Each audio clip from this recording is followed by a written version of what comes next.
Oi, meninas, tudo bem? Meninas da residência multiprofissional, né? E que provavelmente também tem gente que não vai fazer a prova para residência multiprofissional.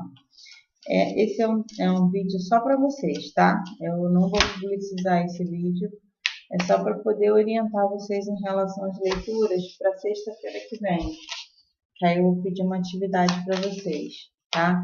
Esse manual de saúde pública, eu imprimi o capítulo 3. Eu vou mandar para vocês o capítulo 3, mas eu vou trabalhar com vocês alguns outros capítulos dele que são fundamentais, fala de epidemiologia, dessas coisas todas que caem, níveis de atenção e tudo.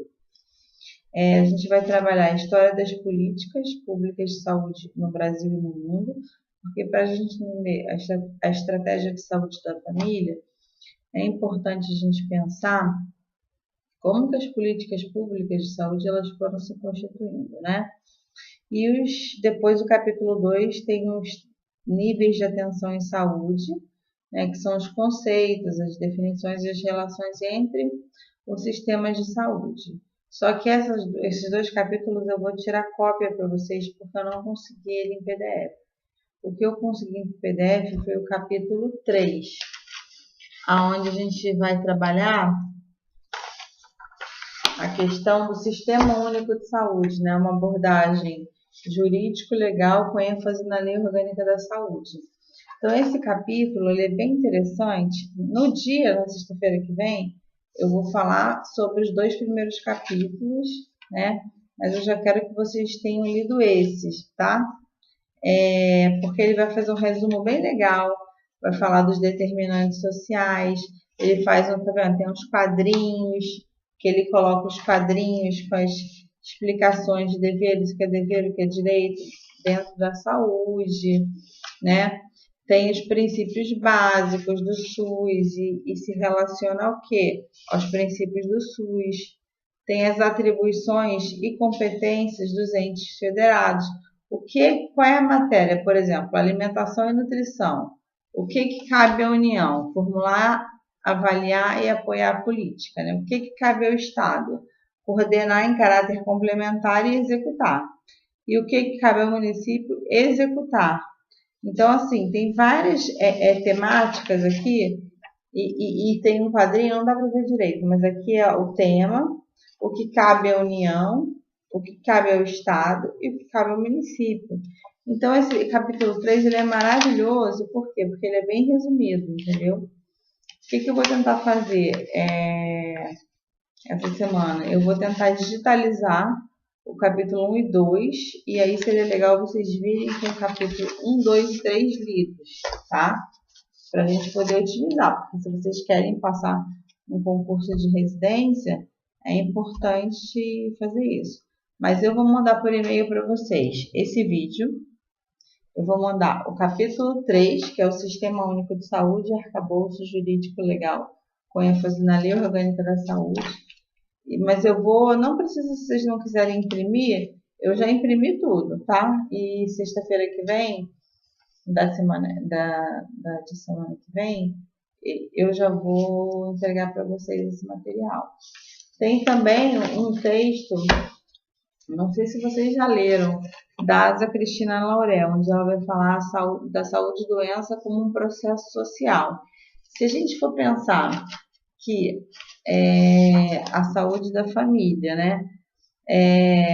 Essa residência na Fiocruz, ela tem o objetivo de pensar em quais são as atribuições da equipe multiprofissional em relação à questão do nível superior, se a gente pensar, né?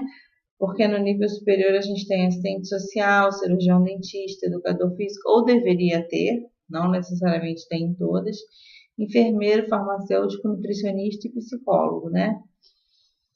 E aí, qual é a atribuição dessa equipe para poder atuar no NASF, né, e na estratégia de saúde da família? Porque a gente tem a equipe básica da estratégia de saúde da família e tem os NASFs que vão apoiar esse processo, né?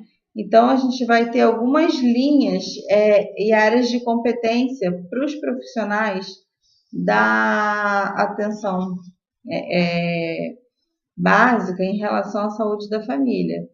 Por exemplo, a questão da organização do processo de trabalho. Como organizar o processo de trabalho multiprofissional se as profissões elas têm as suas especificidades, entendeu? Isso é um desafio, eu acho, para a gente poder pensar. Tanto em relação também à questão do cuidado à saúde, porque ele pode ser um cuidado individual, pode ser um cuidado familiar e pode ser um cuidado coletivo. E também nos processos de educação e formação em saúde, né?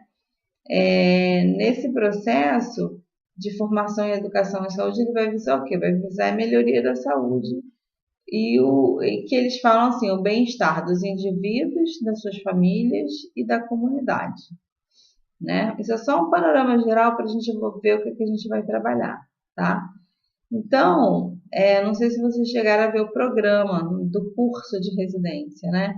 Então, eles vão pensar em objetivos específicos a partir desses que eu falei para vocês, que é capacitar os residentes para poder integrar o quê? As instituições de ensino e serviços de saúde por meio de ações que visem a mudança das práticas de formação e atenção. Quer dizer, o que a gente percebe? Que não existe uma comunicação entre a atenção primária ou básica e a média e alta complexidade. Então, essa formação em residência de saúde da família também visa isso, né? É uma mudança no trabalho, nas práticas, né? Se a gente for pensar assim. Sempre pensando no cuidado individual, no cuidado coletivo e no cuidado familiar. São esses três aspectos, né?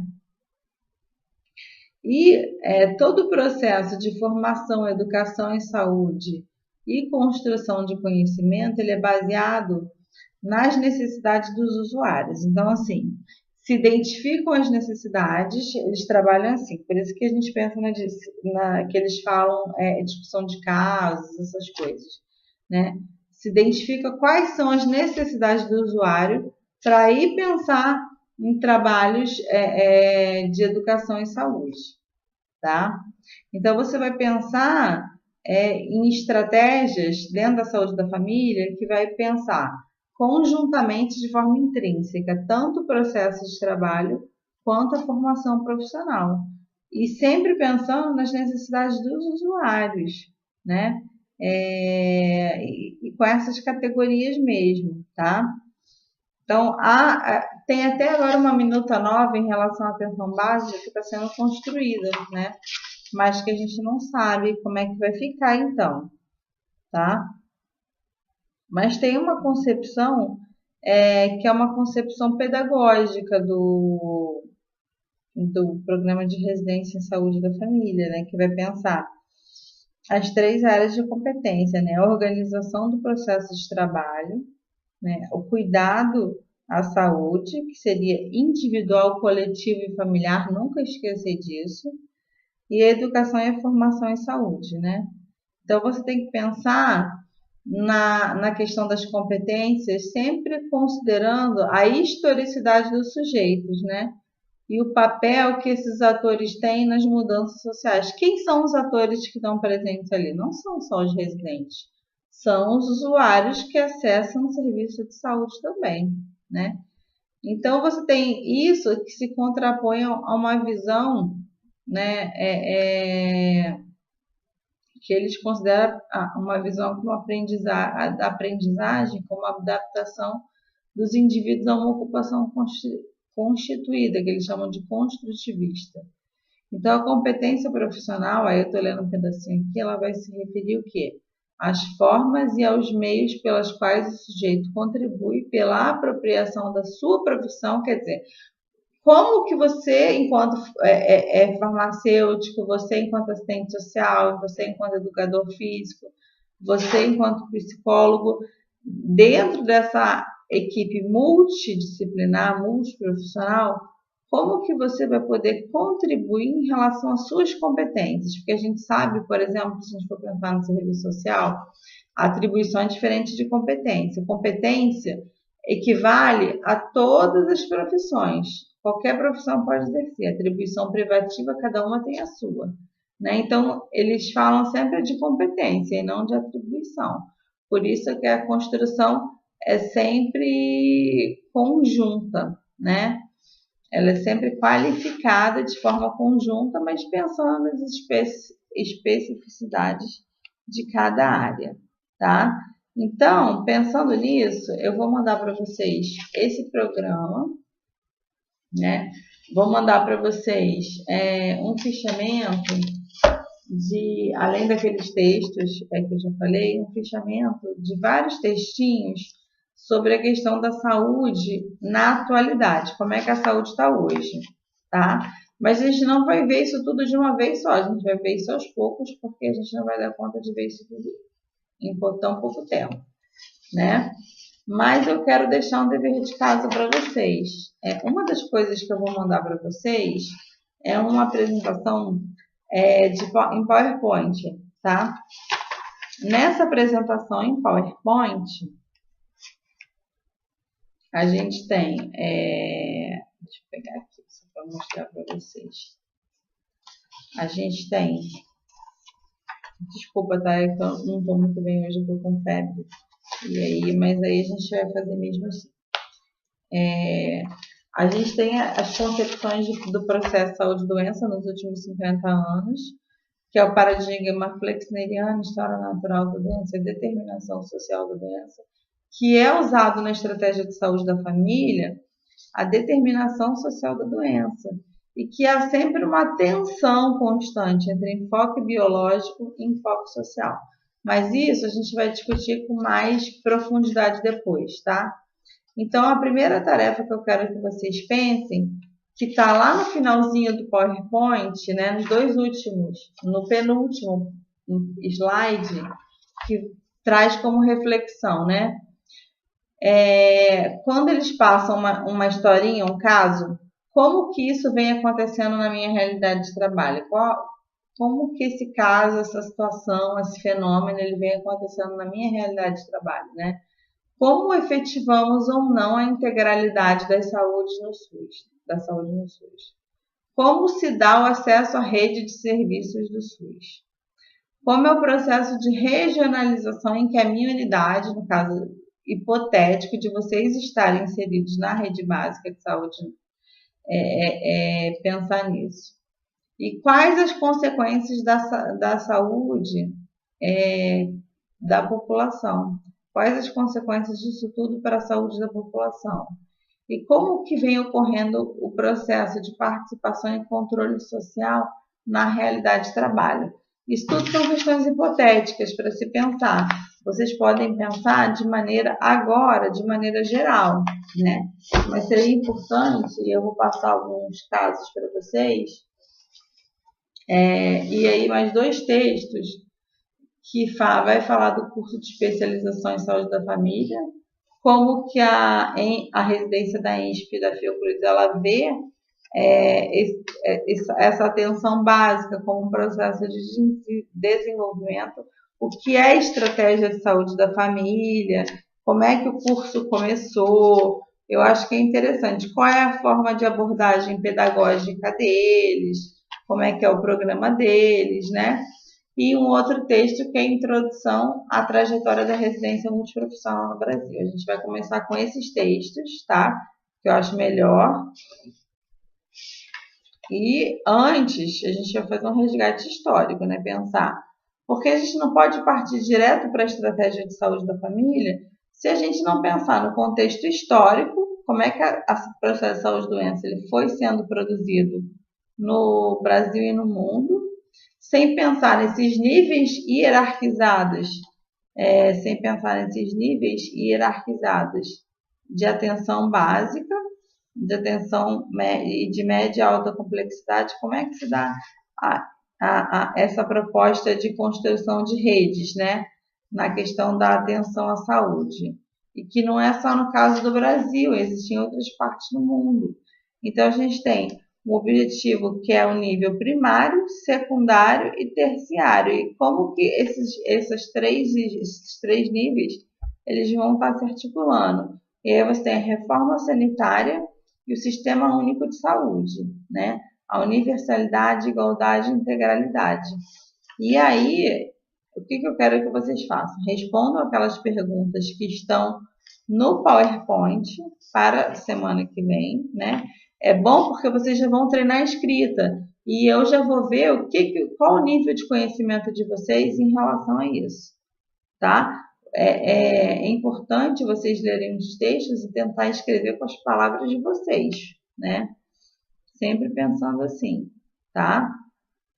E pensar nesses paradigmas de saúde. A gente vai ver esses diversos paradigmas de saúde. A Asa Cristina Laurel, no texto Processo Saúde e Doença, ela até fala de alguns paradigmas de saúde para a gente poder pensar dos modelos que a gente tem em saúde do Brasil.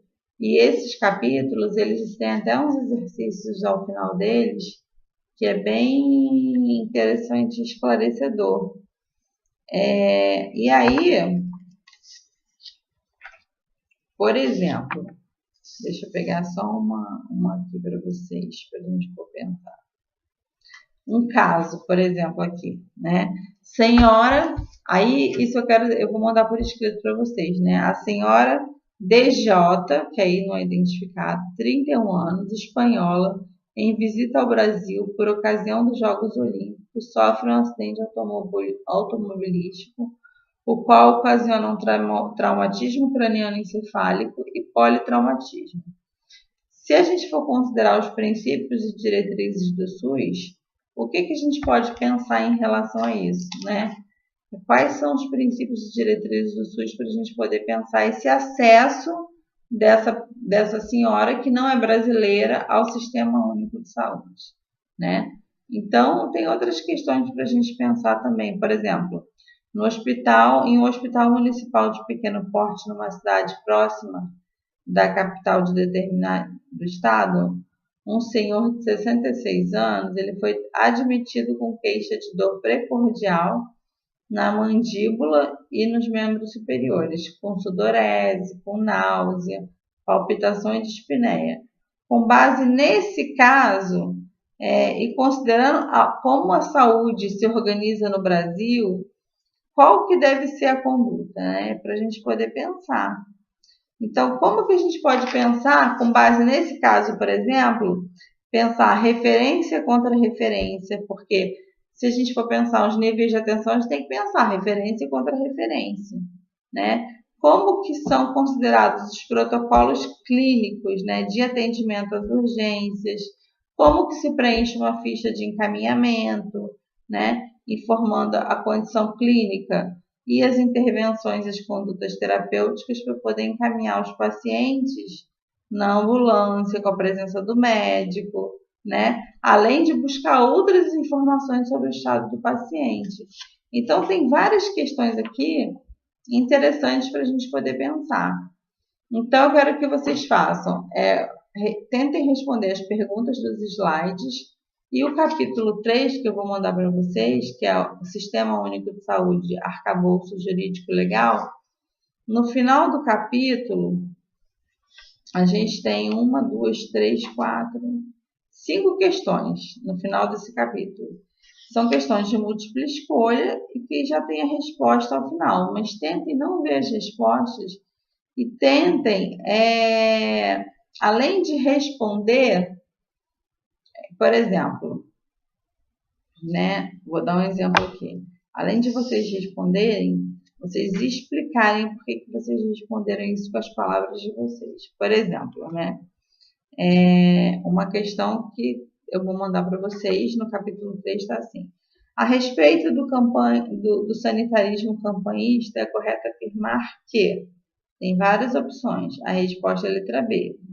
Encarna a saúde pública tradicional desenvolvida desde o início do século, visando o combate das grandes endemias e fundamenta-se nos conhecimentos sobre as causas e transmissão das doenças infecciosas propiciadas pela Revolução de Pasteur, Revolução Pasteuriana. Então, não só responder essas questões de múltipla escolha, mas explicar o porquê que essa resposta é a correta. e por que outras respostas elas não são corretas. Então, a gente tem...